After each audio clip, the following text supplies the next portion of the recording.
Good morning. The Senate Committee on Commerce, Science, and Transportation will come to order.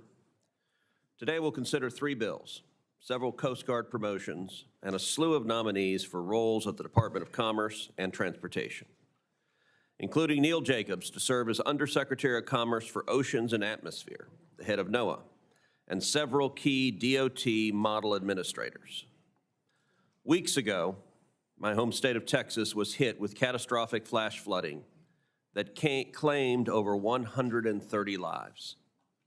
It was a sobering reminder of man's fragility in the face of Mother Nature and of the need to prepare for the next storm.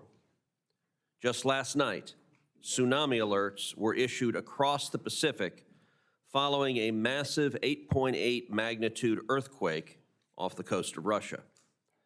The employees of the National Oceanic and Atmospheric Administration and the National Weather Service play a critical role in forecasting and emergency notification for these rapid onset events.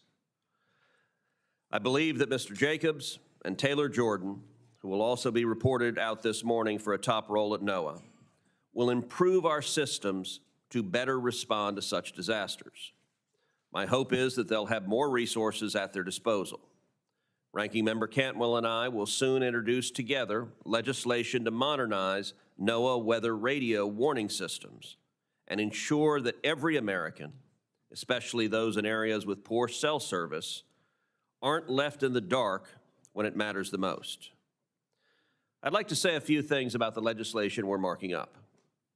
It's fitting that with the close of Shark Week and the 50th anniversary of Jaws, we're taking up the Shark Act, introduced by Senators Scott of Florida and Schatz of Hawaii.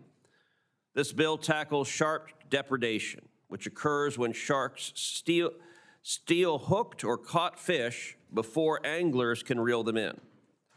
It would establish a task force to develop practical solutions to help fishermen land their catch before the sharks beat them to it.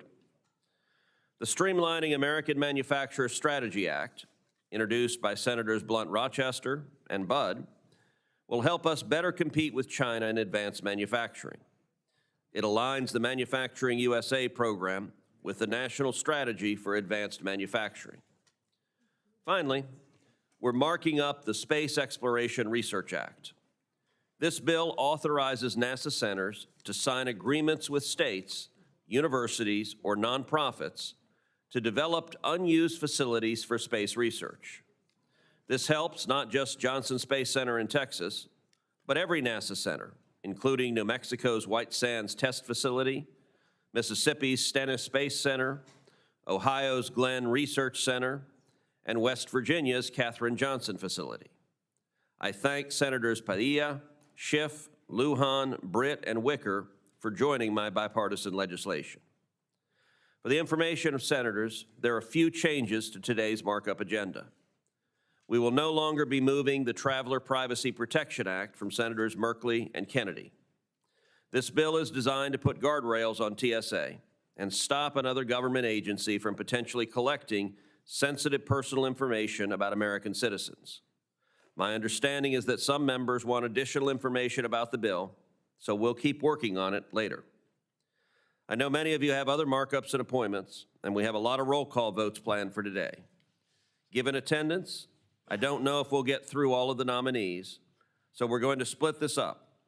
I expect we have time to get through 6 or 7 of our nominees today. With that, I'll turn to